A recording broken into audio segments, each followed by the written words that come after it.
I'm a lepidopterist. I'm going to make you all say this word. So Lepi, lepi.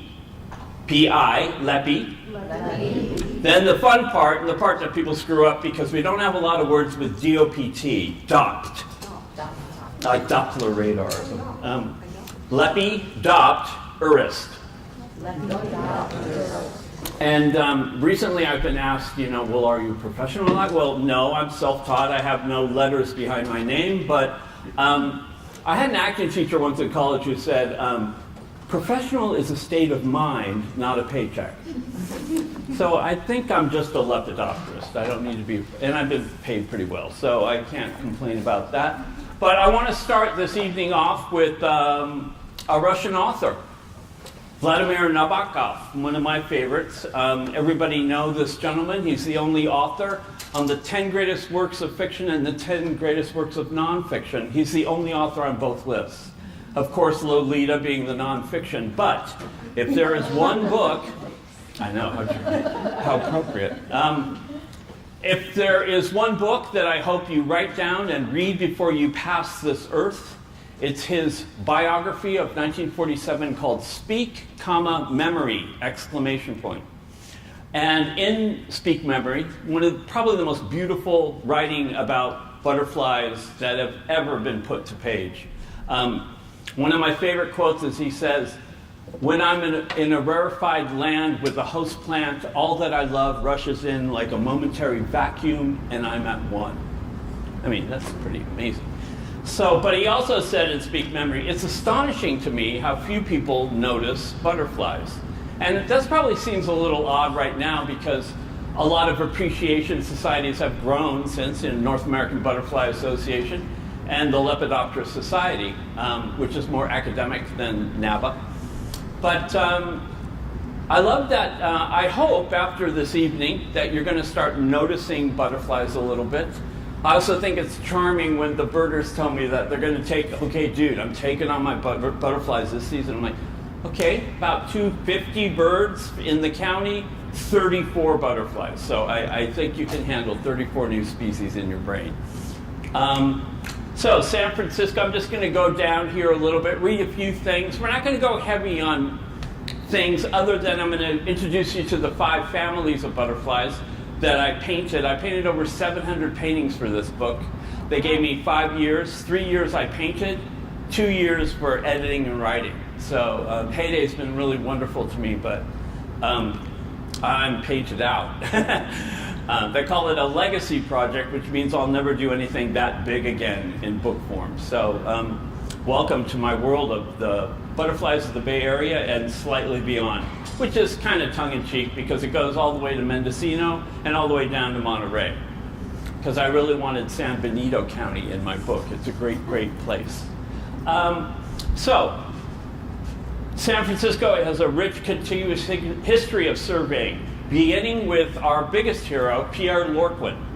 When I ask people, do they know who Pierre Lorquin? I mean, Bob Hall's not allowed to answer. So Pierre Lorquin was a Frenchman who came during the gold rush, and he didn't find any gold. He didn't leave a lot of footprints of where he went. He's known to have gone up in the gold country and stuff, but thankfully, he brought his butterfly net. He was we have, people don't really realize this, but we have 13 type specimens known to science from this tiny little county because of Pierre Lorquin. The green hair streak, the orange sulfur, Miletus crescent, and many others. So he collected these. He sent them back to a buddy named Baudeval in Paris. And those specimens can still be seen in the museum there in Paris. And they all say, most of them in French say the hills of San Francisco. They didn't have names back then, the hills of San Francisco. So it's a pretty wonderful little thing that we're known for. But, yeah. Yes, sir? Do you happen to know where the Miletus crescent was collected? So the assumption is that on Market Street he looked up and he probably did most of it towards Twin Peaks. He probably went into Twin Peaks a lot. Things were much more widespread, Mark, because there was more contiguous habitat. So it's a little. I think they were hosting on, if they were hosting on native species at all. Yeah, Yeah, I bet you Italian thistle was in by then because now we can talk about this in a little bit, but I don't want to get too sidebarred. Hold your questions to the end, folks. So, San Francisco. Now, we used to have about 46 species, but I surveyed the county in 2007 and again in 2009. I had 10 transects that I would walk. A little sidebar story is that one of my places was Candlestick, because Candlestick has a wonderful population of sandhill skippers, which use the disticulus down along the water's edge, the saltgrass. That's their host. I'm going to assume you all know what a host plant is because I'm in a room full of plant folks, my favorite group, plant folks. It's the plant or family of plants that she lays her eggs on. It's that simple. She's sort of a slave to it. She's a generalist within a family of plants. She'll use mallows. She'll use, lots of, she stays within a family to lay her eggs. So after my survey, I got about 34, 35 species. So we're not too far off from what has always been historically known.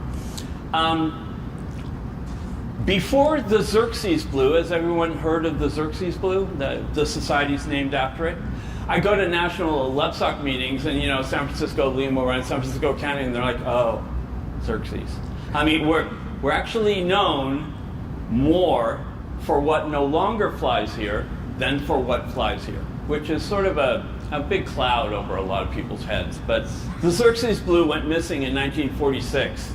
The last one was collected in the Presidio by a man named Ed Ross. And when I wrote the book, I actually got a piece of paper in his hand that he wrote out at a restaurant in the 70s of the last spot that he took it out. So that's in the book, too, the map. But it's a sad legacy because he really hated that was going to be on his tombstone. He said, "I never would have taken it if I knew it was going to be the last one." But we'll go a little bit into Xerxes once I get to that one right there. Anything else I want to cover here? So the landscape has become dramatically different than when it first was San Francisco. We always talk about Xerxes as the first butterfly that disappeared because of human encroachment. That's the first one to be wiped out from the planet. And it flew from the bay all the way out to Ocean Beach. But there was actually an extinction that occurred before humans, or in the beginning of the humans, is that livestock came in, and livestock ate a lot of our native bunch grass. A lot of our grasses disappeared before the human population sort of took over the whole peninsula. So there was a butterfly called the I can't say it without a tooth. Cessnelli satyr. Sorry if I spit on anyone in the front row. No, I'm kidding. I won't. I promise I won't. And so the satyr disappeared years before Xerxes disappeared. So it's kind of an intense place to be a butterfly, and we have about 34 species still left. I divide habitat into two things. I call it a tenuous ecosystem or a rambunctious ecosystem. I don't know where I stole those from, those phrases, but tenuous ecosystem would be any of our open spaces with all the native plants that are still remaining. A rambunctious ecosystem would be something like Market Street, something that we've created. Even though we have tiger swallowtails flying up and down Market Street, that's a pretty hostile ecosystem for a butterfly to, I'll get to that story too. So also, one other thing is that I want to talk about vertical corridors and horizontal corridors. So we have the western tiger swallowtail that will use the horizontal corridors up in the canopies in the sycamore trees. That butterfly has no problem going up and down. But then we have a butterfly that flies on San Bruno, Papilio eurymedon, the pale tiger swallowtail, that won't hit our streets, turns around because it needs a contiguous habitat of coastal scrub. So that's the ground corridor versus the aerial corridor too. So that was something you want you to think about, especially as plant folks, tenuous ecosystem versus rambunctious ecosystem. Am I pro rambunctious ecosystem? No, I'm just objectively telling you the whole big story of the butterflies of San Francisco. Okay, So before I get going, a little bit of a shout out to the moths. These are some of the paintings that I did for the book, and we're going to use these. Thank God the group isn't giant. You can all see this, right? Approximately 15,000 named species in the order of Lepidoptera. 94% of those are moths. So that gives you a really big picture and a window into what's going on. Butterflies are really just a day-flying niche of the order of Lepidoptera. You know, the bigger story are moths. The moths are the heavy pollinators. It's happening mostly at night.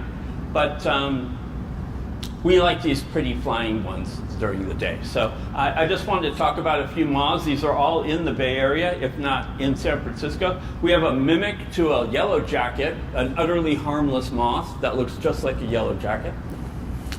We have a hummingbird clearwing moth, or a hawk moth. It looks like a bumblebee. And this is called a catocala moth in the family Noctuid. Hemiluca eglanterina, probably one of my favorite butterflies, and it really looks like that. It's called the elegant day-flying hawk moth. Sheep moth. This is the Mendocino silk moth. And then these are hawk moths. Hawk moths are what are like a hummingbird. They look like hummingbirds, exactly. And you can see them at plants during the day. The white-lined sphinx moth. And there's a couple other ones here. So when you paint 700 paintings for a book, something's got to go. Because I would have been painting another 3 years if I'd done all of the chrysalis for each of the species. But this is just a general window into some of the chrysalis. One of my favorite words, the plural of chrysalis, chrysalises, is correct, but chrysalides, I love that word. It's plural for chrysalis, chrysalides. And then, so I did not paint each one of these. Maybe for the next edition I'll do that. But one of the cooler things that I discovered, and what I did commit to, is painting every caterpillar for 135 species. This is in the family Lycaenids that we will get to very soon. But in this group, like the green hair streak and the gray hair streak, they look like slugs. They look like little itty bitty slugs. And that was an amazing experience to try to get all the colors right. I use watercolor pencil when I paint. You draw out what you want to do with the pencil, and then you hit it with water, and it sort of turns into a watercolor painting. This is the genus Polygonia, probably the most exciting thing that I discovered. I didn't know little dragons existed on this planet, but they're quite a stunning group of things. We all love the adult flying phase of the butterfly, but the butterfly is in 3 other phases as well. And it's a neat little window to walk into to find out about those guys. And did you hatch your own to paint them? So, did I hatch my own to paint them? Just before I started the project, I got a call from a gentleman named Tom Wasserman. And Tom wanted to know, he was moving up north to be closer to his grandkids with his wife, and he wanted to know if I wanted his collection of spread butterflies. He had collected 2 of everything from Napa and Sonoma counties. Oddly enough, he almost collected everything that I needed to just talk about. So I made I'm glad you asked, Al, because I made an early decision to paint in the manner of the scientific spread butterflies. I also painted how they are in real life too, so I sort of have the mix of both of them. But you know, in the tradition of many illustrators before me, I thought I'm going to go that route, so that's what I chose to do. Okay, so we're now going to take on the first family. There's 5 butterfly families. Oh, let's back up a minute, shall we? We are in the kingdom of Animalia. We are in the subkingdom of Intervertebrata. We're in the phylum of Arthropoda. We're in the class of Insectia, the order of Lepidoptera, and the subfamilies. This is very interesting, and it's even been updated. Like plants, probably, or even like birds, you know, things are in a constant state of flux. You can't get 2 lynched into one name. But the subfamilies used to be 3 of them. There used to be butterflies, skippers, and moths. They were the three subfamilies. Well, somebody did the work since I did this thing, and only about 2 years ago, it is now confirmed that skippers are butterflies. They're not the halfway. They used to think that they were the halfway. Let's give you this is how they sit in real life. These are skippers. You guys have seen these guys darting around your lawn a lot. Well, it's a neat term as you're learning your butterflies, but the skippers sit in what's referred to as the bombardier position, which if you think of a little jet, fore wings are up and high wings are out. So they sit like little jets waiting for something to dart by. And this is, let's see, that's the Hesperidae, or true skippers. And in San Francisco, we have 6 species. We have 3 very common skippers. The fiery skipper, which is the lawn one. You go to the Great Lawn in Golden Gate Park, you'll see the fiery skipper darting around. Fascinating evolution here going on with this butterfly. This is the butterfly that's in your lawn, whatever the American lawn is made up of. This butterfly has recently been found to pupate laying down. It's a brand new thing because of lawnmowers. This butterfly is adapting to not having its head chopped off when it's doing the pupa that way. So that's kind of an amazing thing if you think about that. And then we have 3 that are very common year-round butterflies. This is the umber skipper. Hard to miss this guy. He's been in everybody's backyard, so I'm sure that you've seen the umber. An easy one to learn when you're starting because it's chocolate brown. It's our only really chocolate brown skipper. And then the other one, someone bought the painting, so is on the cover. This is the common checkered skipper. You see this butterfly a lot. I've been called to many a place as the butterfly expert. Somebody has seen the mission blue in their yard. And I don't even need to go anymore now. I know that they're looking at the common checkered skipper because there's blue hairs all over this. And it's also in every vacant lot. Now, this kind of goes into another, yeah, Bob, did you have, okay. This butterfly, along with Vanessa Annabella, the West Coast painted lady, used to fly only in the spring, and that's because the females were obligated to our only mallow. What is our only mallow in San Francisco? Soldacia, checker bloom. That was their only host plant. So this butterfly used to only fly in the spring. It's called, not a big word you don't need to learn, but you do need to learn it when you get going with butterflies, but voltinism. It's how long the flight is for the year. So this is a univoltine butterfly, used to only fly in the spring on the checker bloom. That's what you saw. And then a little thing moved into every vacant lot in the neighborhood, and cheeseweed. So she now has a new choice. You know, people, oh, we hate it, we'd never plant it. We pull it out, but smart girl, she's got to find places to put her eggs, and she now has a new option in the mallow department, and now this butterfly flies 12 months a year in San Francisco because of the cheeseweed in vacant lots. So that's called multivoltine, many year. Anna's swallowtail flies year-round. The common checkered skipper flies year-round. Okay, we finished that family there. So now we're going to go on to the easy guys here.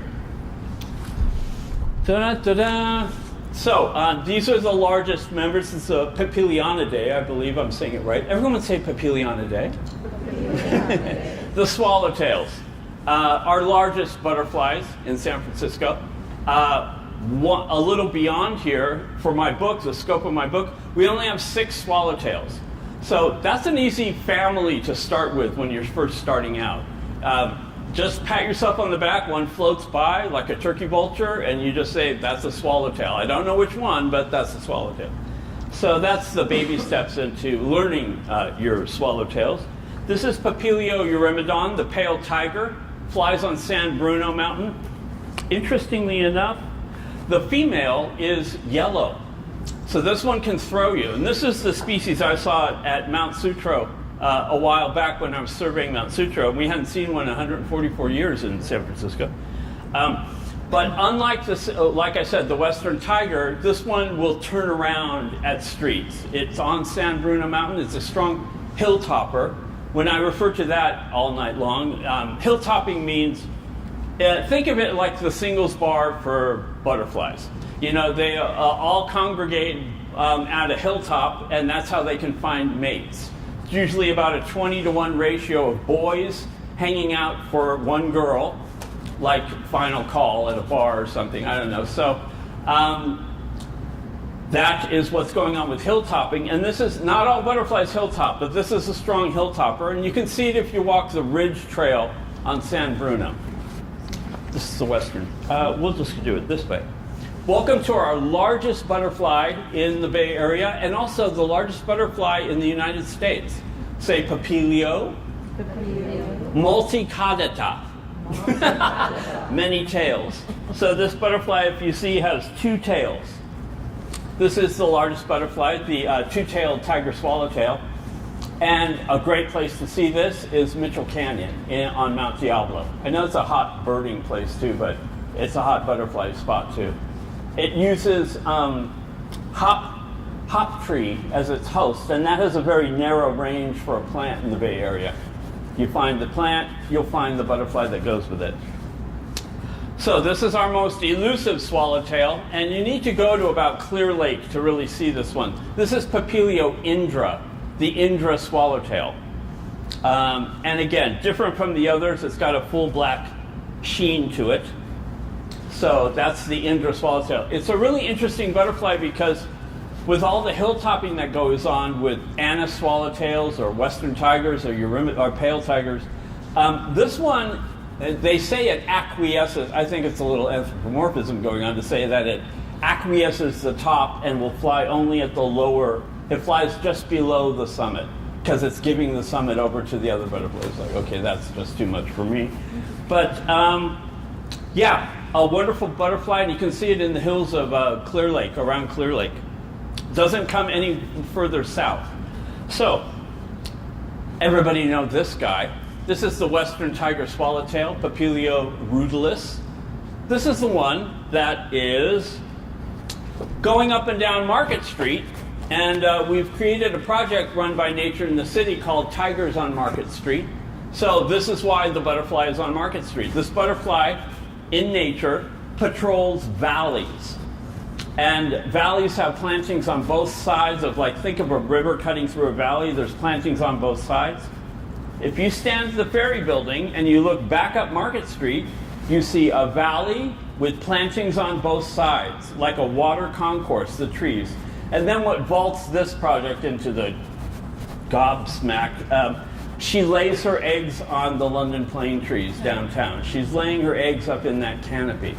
So, a very interesting moment of adaptation. Are we seeing adaptation? I don't like to say that because that sort of connotes biological change, but this butterfly, as much as we destroy habitat, this one seems to be taking to us inadvertently creating perfect swallowtail habitat down Market Street. So that's kind of a neat story. And Nature in the City has run this for quite some time.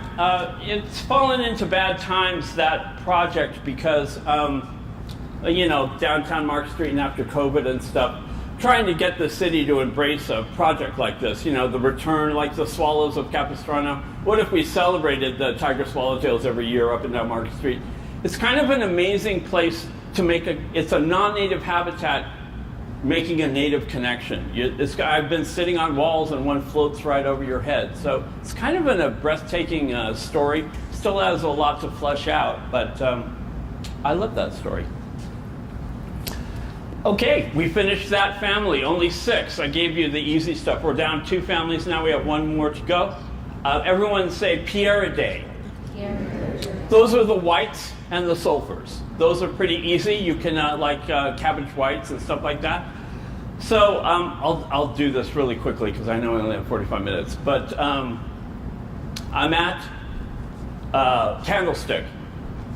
And I'm sort of near the bathrooms, and I see this little group of a bunch of little kids just sort of near the bathrooms. It looks like a school class on, you know, whatever.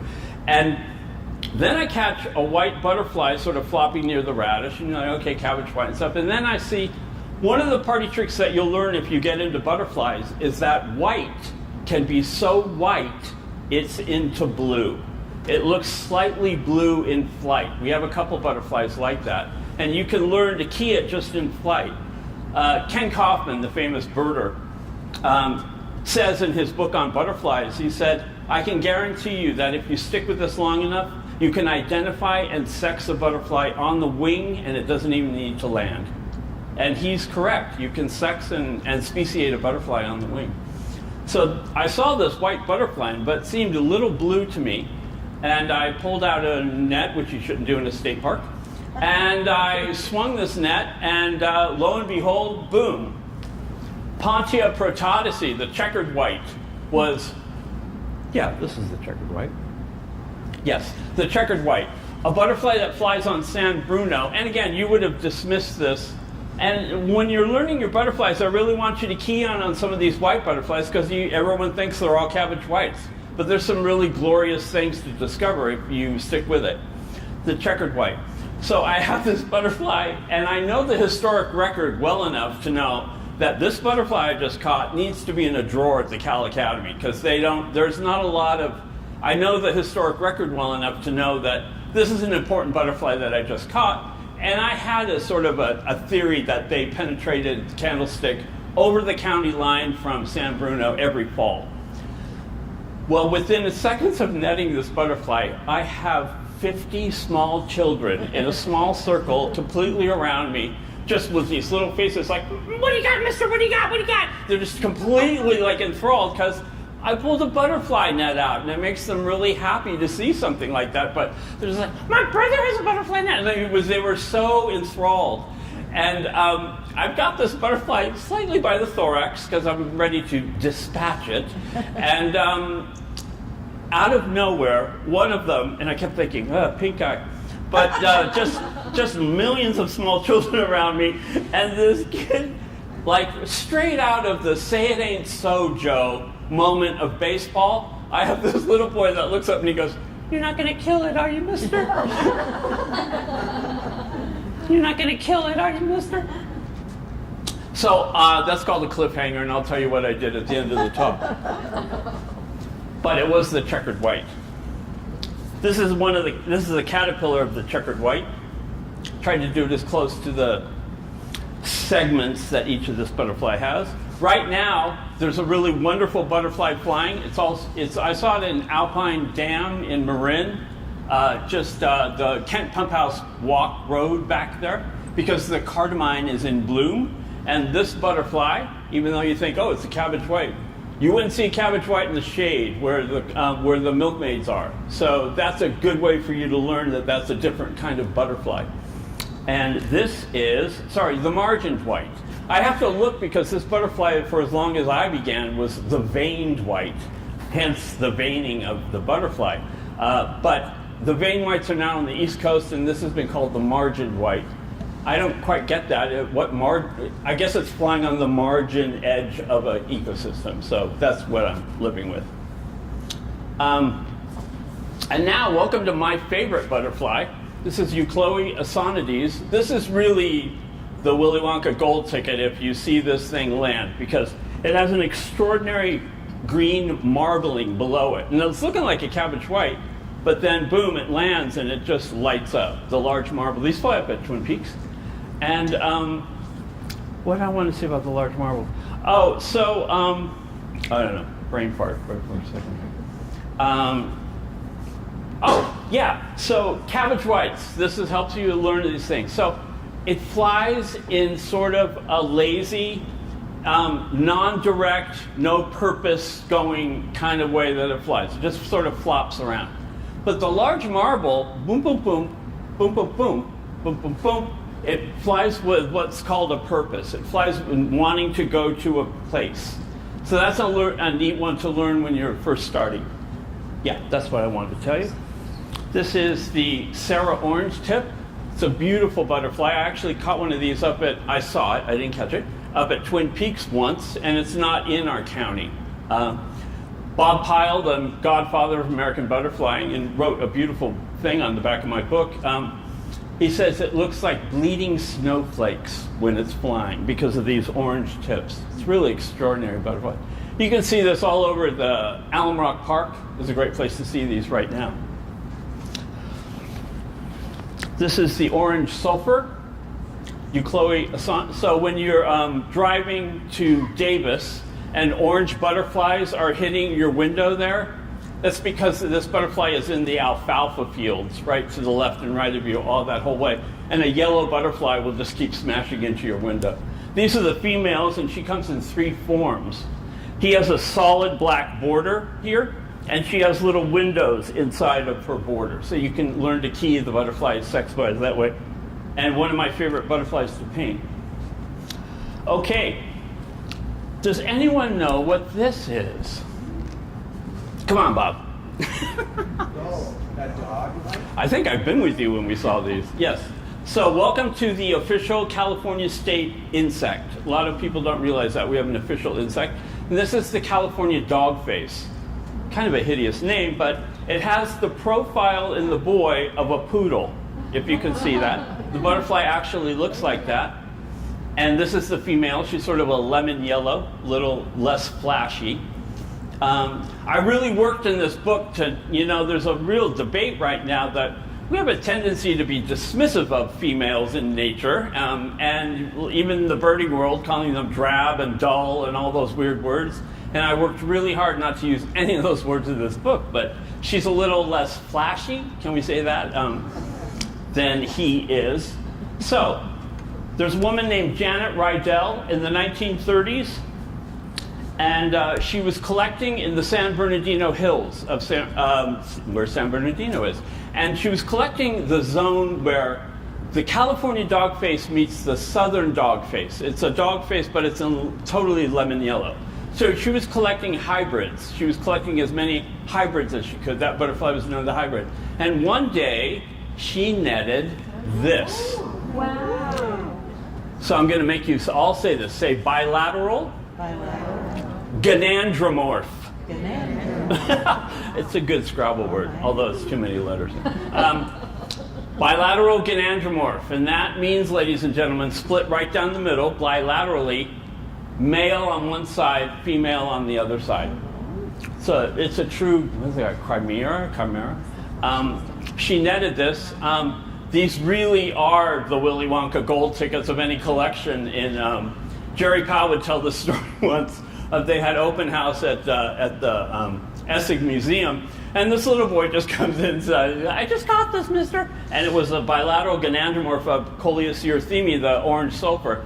And he said, you just saw all these professors like, "Do you want to donate that kid?" I mean, they were just salivating over it. He had no idea. What is this?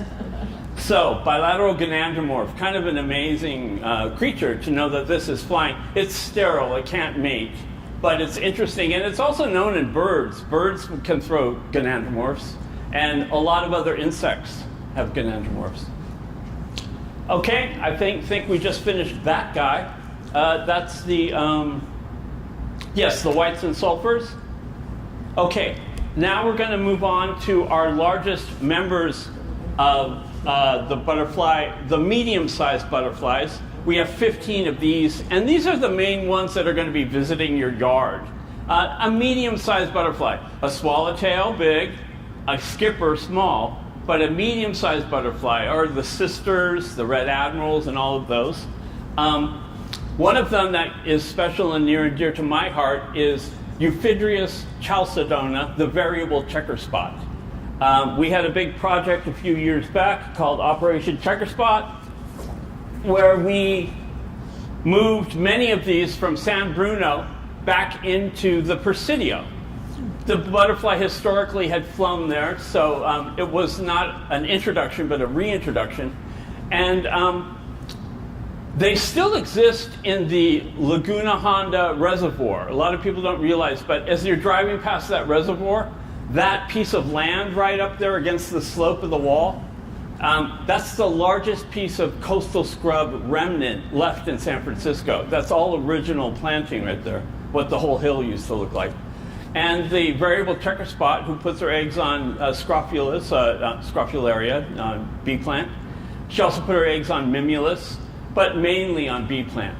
And it has a very interesting story to it, and I'll just do it quickly, but it's one of the few examples of a chastity belt in nature. the boy mates with her and he puts a waxy cap on her that she can't have any other partners. So it's called a suffragus, something I can really not say with a tooth missing. But Operation Checker Spot's going well. They're like, how many did you put in? Now we have millions of them flying. So, and also the other thing is that I don't think this butterfly did well with traffic. I don't think, it's starting to show up in many places in San Francisco, but traffic, yeah, There were Bob. 200 caterpillars at Hummingbird Farm last week. Oh, wow. Where's Hummingbird Farm? It's at McLaren Park. They showed up. They might have flown over to McLaren Park. They're up there, hilltop above. Are we sure Josiah didn't put them in? No, but him and John Young and Dylan were involved in different things. Yeah. They're all up in Glen Canyon right now. They are. That's cool. They are everywhere. That's right now? Yeah. Very cool. Excellent. Well, this was the first. So, the Bay Area has 6 endangered butterflies. This is one of them. This is the bay checker spot, different than the common checker spot or the Chalcedon checker spot. This is bayensis. This is an Edis. It's really called an Edis, but we call it bayensis here, so the bay checker spot. There's a little story out there that I guess I'm on film, but I'm going to say it anyway. I kept it out of the book, but this was the model creature for the guy who wrote The Population Bomb, help me here. Paul Ehrlich? Yeah. This was his model on Jasper Ridge. He used bay checker spots to do his population studies. There's a little story floating around that Jasper Ridge was going to be developed back in the day in the 70s. And at the very last minute, this butterfly became federally endangered. Imagine that, literally overnight. So there's a little bit of politics behind each of these federally listings. Not to be cynical, because I think the Endangered Species Act is the only thing we have, and it's saved so much habitat. But if you look into the politics of butterflies, it can be quite interesting. Okay, and this is another Nymphalidae, the brushfoots. This group of butterflies are called the brushfoots, and that's because the front 2 feet are atrophied. They don't really use the front 2 feet. And that these 2 feet, if they use it for anything, the girl has what's called an ovipositing flight. Another party trick you can learn when you get into this is if a butterfly is going low and into all the plants and stuff like that, that's a female. A boy wouldn't be doing that. And that she's using the front 2 feet you can see her do it. Yeah, she'll go from plant to plant, and there's a little bit of a drum tap dance. And that's because the sense of taste and smell are mixed together in the pads of butterfly feet. They're tasting and smelling it through their feet. So, interesting. Okay, so I pulled this one out. Come on, everybody must know this one. Good, good. This is an easy one to learn when you're first starting because nobody else looks like a buckeye. Overwinters as a caterpillar in the high grass, and just a fantastic looking butterfly, right? Okay, so I only used one example of, yes sir.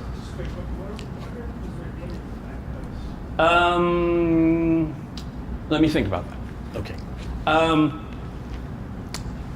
So we have 3 painted ladies, the painted lady, the American painted lady, which is this one, and the West Coast painted lady. If you stick with it long enough, and it's very frustrating because they look very similar, but there are ways of keying them apart. This is the American painted lady. One of the problems is that the painted lady, the males and females, and the West Coast lady, the males and females, look exactly the same. So in butterfly land, most butterflies are like humans, they're sexually dimorphic. The sexes look different, like us. But in butterflies, that's true of about 80% of them, but there's about 20%, Western tiger swallowtail, Anna swallowtail, is that the sexes look the same, but whenever the sexes look the same, there's a size dimorphism. The girl is always bigger, and you're able to key that on the wing if you do it long enough. Why would the girl butterfly be bigger? Think about this. That's correct. Our man in the front seat just called it out. She's carrying the eggs, so she has a larger body. Okay. Wow, I'm just blasting through this. Oh, another project that we've got going on, we're finishing up the 3rd year here, is that we're putting California ringlets back into the Presidio. I was one of the last people to see it. They've done an amazing restoration on their native grasses. Grasses seem to be dismissed a lot in restoration things, but this butterfly is obligated to it, so we're having a ringlet roundup, and this is the poster from that. Going to be happening later this year? I believe that we have reached the final year on that. Oh, my pants are falling down. Nothing. Okay. Okay, so that was number 4. And we are now to the final family of butterflies. How am I doing on time? Okay. So, welcome to the gossamer winged butterflies. These are the blues, the coppers, the hair streaks, and the metal marks. In the Bay Area, we have all 4 of those. In San Francisco, no metal marks, no coppers, but we have blues and hair streaks. This is probably one of the most famous. This is the San Bruno elfin. They're all about the size of a nickel or a dime, and they hold their wings up over their head in a flat. So what you're really seeing is the bottom of the butterfly. You're looking at the bottom of it. It's called lateral basking. So if a butterfly is sitting with its wings up, it's laterally basking. It's taking in sun on the bottom of it. But when you go to see most butterflies, they dorsally bask. They stand on the flower and you're looking at the top side of the butterfly.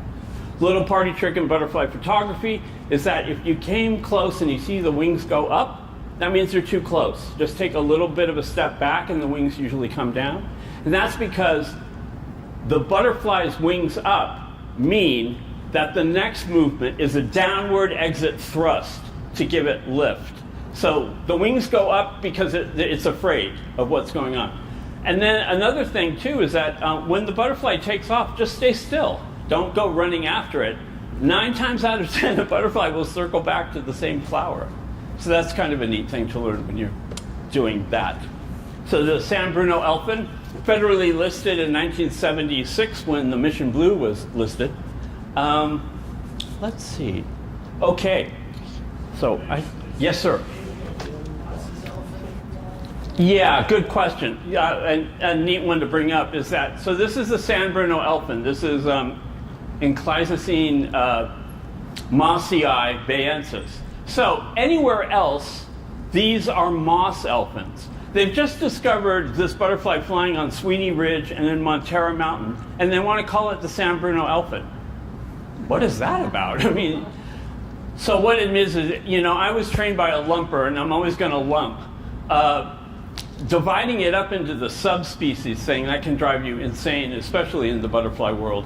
But I think, as Park just referred to, this is, if you stop at mossii, these are all moss elfins. This one flies in Marin, that one flies on San Bruno. I think if they back them up, they are all indeed They eat different moss. plants, don't I'm sorry? they? They have different host plants. Yeah. No, they're all on Sedum spathifolium, I think. Moss elfins.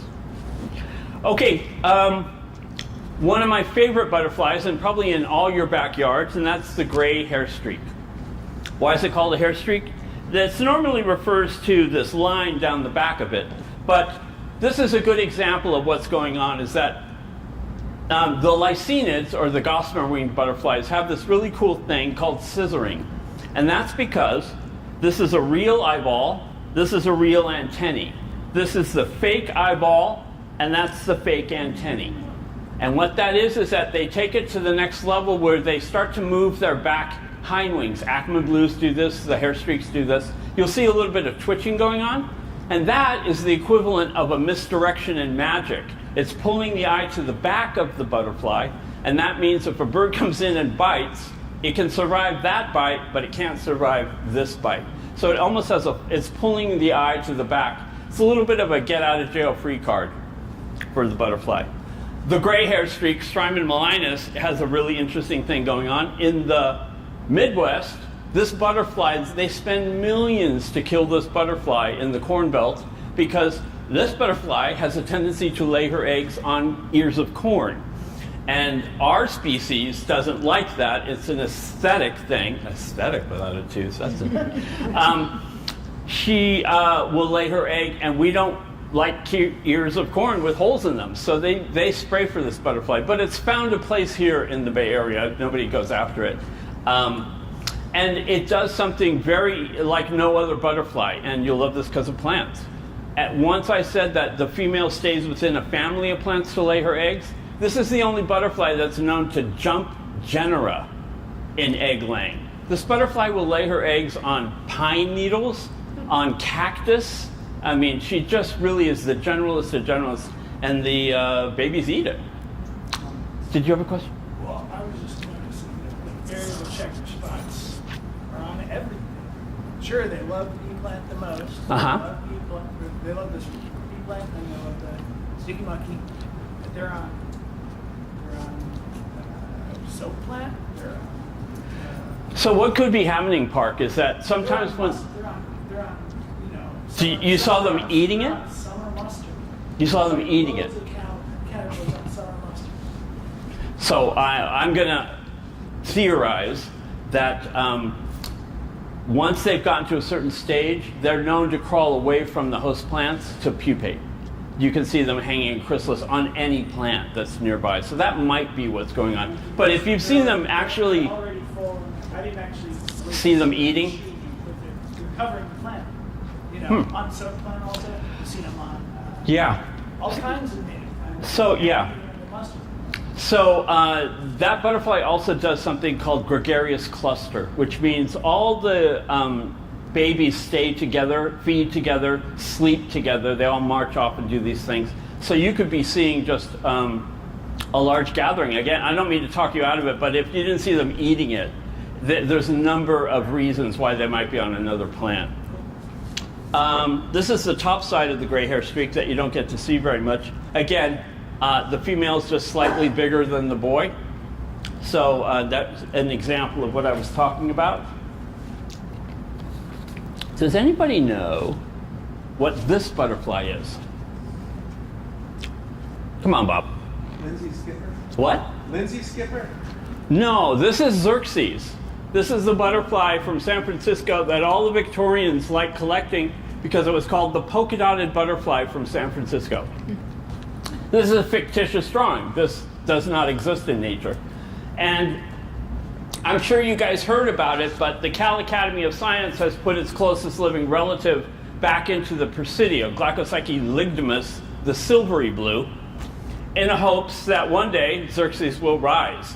That they believe that cloning will actually, and the Fish and Wildlife agree with them, that someday that might actually be a quiver in our conservation backpack there of possibilities.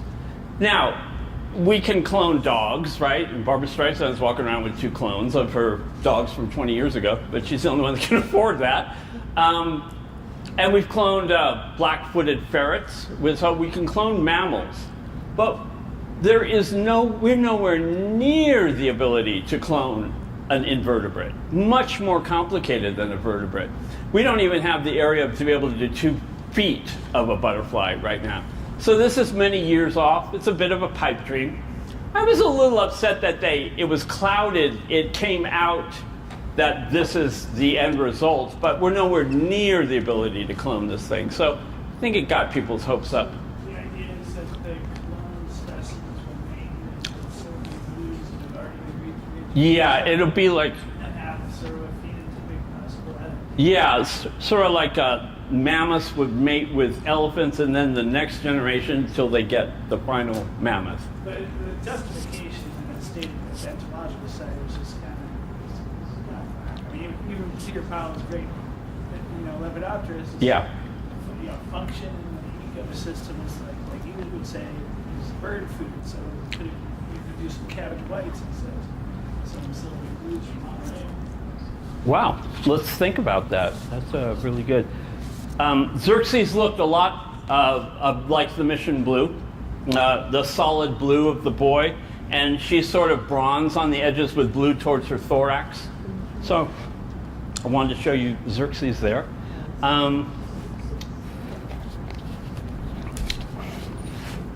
Now you all must know this one.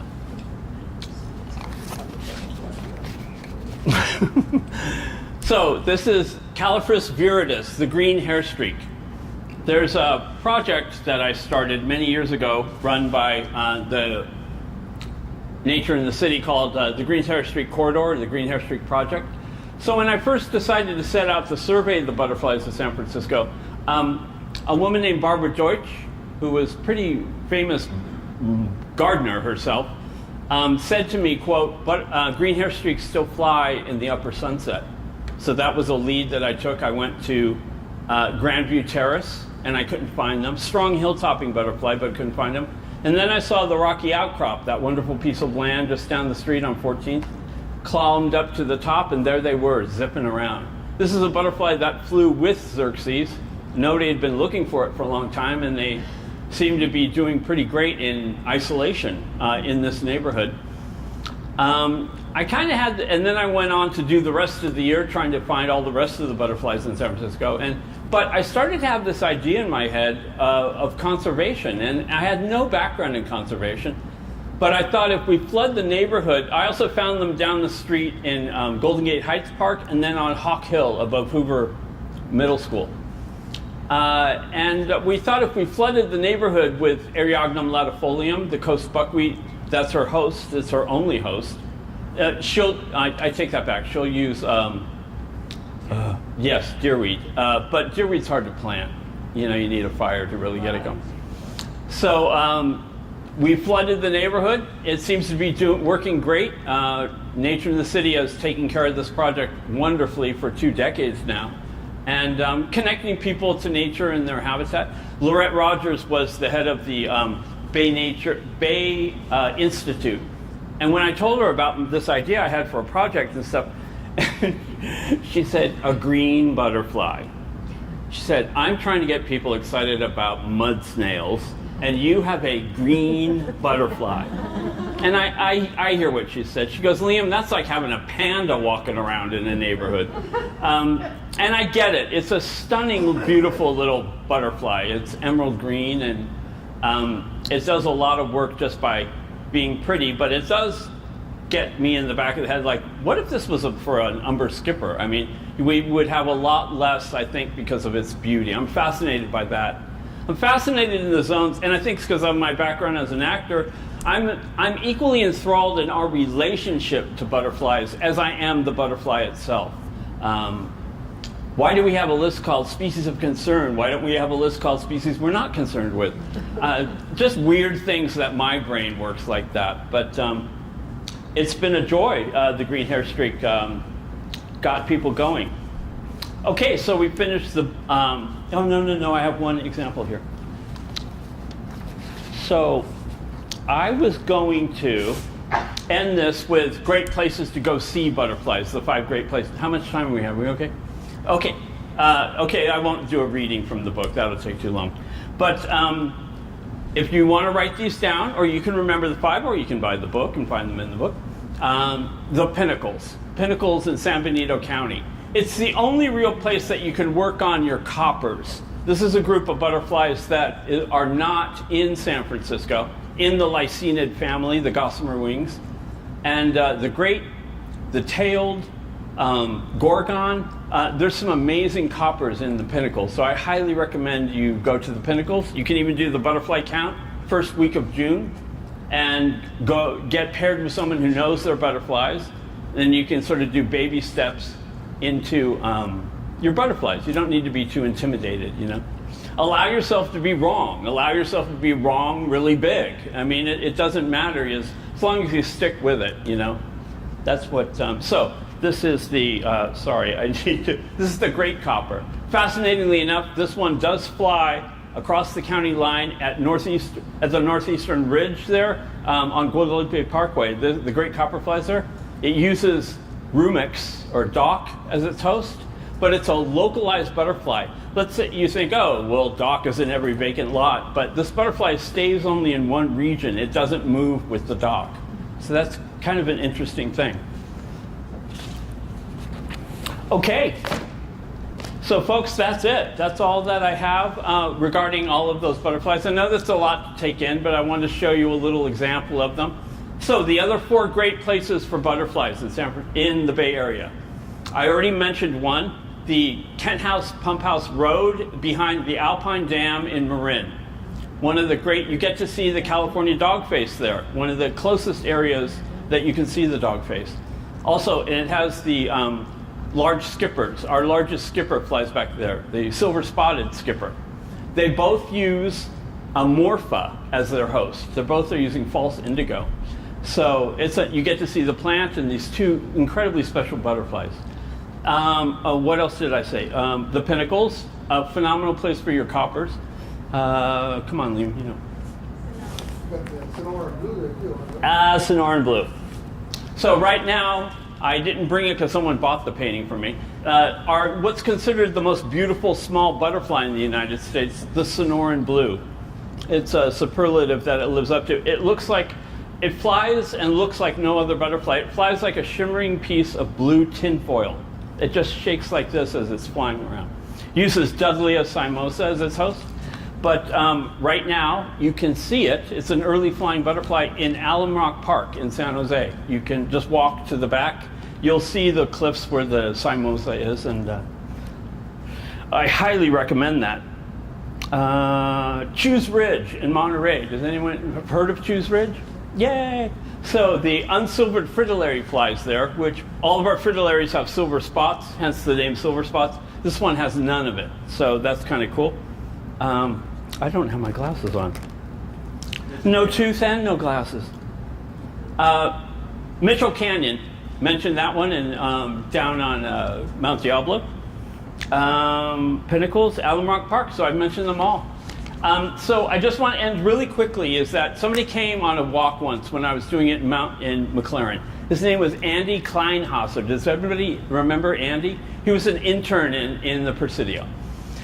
Liam, I want to learn my butterflies. He's a birder, and it's like, you can do it, dude. And he took a walk with me. He went to work the next day, and on his lunch break, he went down and photographed one butterfly with two pictures. He said, Liam, I'm looking at the field guides, and I think that's the western-tailed blue, but I also think it's an eastern-tailed blue. I almost fainted. No, Andy, that's the western-tailed blue. Not seen in our county in 144 years. And he did the smart thing. He took the top shot, and I recommend all of you always take a top shot and wait for the bottom shot, because most of our butterflies are keyed by the bottom. So I say that story to you because we can all still add to this story. Get out there with your iNaturalist or whatever gets your camera going, and just be curious, because you can really still add to the history of our county. Thank you very much.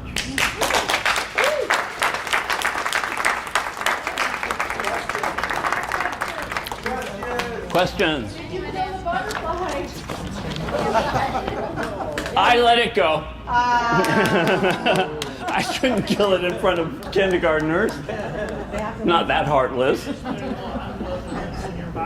You had to hear how he said it. You're not going to kill it, are you, mister? I mean, it was like, no. Aqua had like a whole, he had aqualips full of nurses from bucket. Mm-hmm. But he just had them in the Band-Aid tin or something. Yeah. He didn't kill them yet. No, you usually don't kill them. They start crawling around. But they caught me mid-thorax hold with these little faces, anyway. Any other questions? Do you want that microphone? No. Can you talk about the possible decline in the numbers of butterflies here in San Francisco? Yeah. Are you seeing less of certain kinds of butterflies? It was so true last year. So I wanted to know about the butterfly decline that we've recently seen. I live in the Castro. I live right near the Pink Triangle little park. That's right there. I live right down the street from that. 2 years ago, I had 15 species in that little park. This year, I've had 4. We are. It came out of UC Davis that we are now seeing 22% less butterflies than we used to 5 years ago. There's been a 22% drop in the number of individuals. That's daunting. That's really daunting. We can create all the great new habitat, but I also want to say this, and somehow I got through this talk without mentioning the monarch. But the monarch That's the one that is really dropping in huge numbers. And but historically, butterfly numbers have always fluctuated. They've always fluctuated. So I'm not quite sure that the sky is falling Chicken Little yet, but I think they could actually rebound. They thought when the monarchs dropped below 35,000 that it could never rebound again the next year. It came back the next year 350,000. So I think there's still things that we're learning about the ebbs and flows of butterfly populations. Do you have an update on the silvery blue and the Presidio? Is it taking, or is it going to be a failed project? No. So the only way that those projects really work is that if all parties involved have a many-year commitment to putting them back. You can't just put them back. We learned that with Mission Blues on Twin Peaks. You can't just put them back once, high-five each other, and say we're done. You have to put them back, put them back, put them back, put them back for at least 5 years. And that's kind of a thing that we learned from Paul Ehrlich, actually, his book on checker spots, projects like that. A little awkward at it first. However, when do we cross into the world of where husbandry? Is this all just a big zoo and we're gardening? I mean, that you have to kind of ask that question too. But I talked to Durrell, and he said that they are going to he wants to put 100 in next season, which would take a lot to collect. Yes? Did you not show us the Mission Blue, or did I miss it somehow? No, I didn't go into the Mission Blue. It's a huge part of my life. Please read about it in the book. For the last 15 years, I've helped monitor it in the Marin headlands. I helped start it up on Twin Peaks many, many years ago. And that population is doing great. That's called a meta-population, which means the San Bruno and the Marin populations of Mission Blues. In good years, you'll have them all over. In bad years, they might retreat to this valley. And you think of it as one organism ebbing and flowing. So they have enough room to spread out, or they have enough room to retreat. It's an interesting concept. And apparently they're already breeding them at the zoo. Oh, yeah? Or at least the zoo, yeah. At least They brought a bunch in. They're going to start soon anyway. The Ellison Foundation thing. Oh, yeah. They brought a bunch in to see if it's actually... wrap your brain around this. We have no endangered butterflies in the United States at the species level. They're all subspecies. And, I was raised by a lumper, Jerry Powell, who was like, you can go in your backyard and call all those plants subspecies. There's no real science behind it, but you can call all those subspecies because subspecies is based on locality, not really science. So, please don't stone me for saying that, but no. Anyway, they've brought in some Mission Blues to see if it actually is any different than Baudevall's blue, which flies all over California. So they're starting to see if they can do the genetics to the subspecies level, which I don't think they've been able to do. I'm sorry I'm chatting so much. You gave us 5 locations that are kind of far away. Yeah. Can you give us some places in the city? Sure. My favorite is Alamany Farm, which I should lead a walk there for you guys. I've had 16 species in one day, and think we only have 34. I had 16 in Alamany Farm. Alamany Farm is just fantastic for butterflies. What month is your favorite month there? Probably May and June. And it's a great question. People always think of butterflies in the spring, but actually September is the big month for butterflies. And it's because girls go way beyond their known ranges to mix. It's the girls in the butterfly world that mix up the genetics. And so the girls are programmed to sort of go way beyond their ranges, and you can see really cool things. Okay, thank you very much, everybody.